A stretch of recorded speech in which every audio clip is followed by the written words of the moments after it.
Israel is practically a launch customer for the American-designed F-35 stealth fighter. The Jewish state plans on declaring its first squadron of the F-35 combat-ready by the end of 2017. While most foreign customers of the stealth fighter plan to operate fairly standard F-35, Israel is adding its own special tech onto the airframe.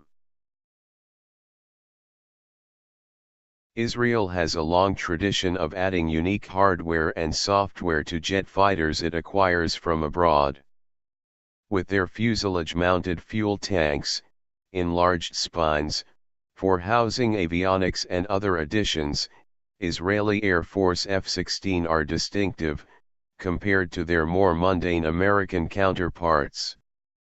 With U.S. approval, the Israeli F-35 will possess a locally designed command and control system that adds to the plane's existing capabilities.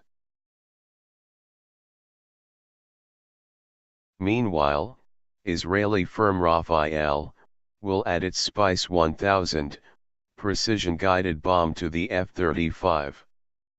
Moreover, Israel's F-35 will not be wedded to the logistics information system.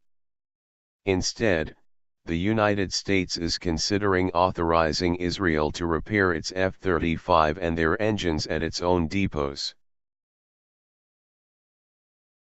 Israel should also possess a regional F-35 monopoly, for at least a decade after bringing the stealth fighters into service, essentially handing Tel Aviv a stealth fighter monopoly, for a while, at least.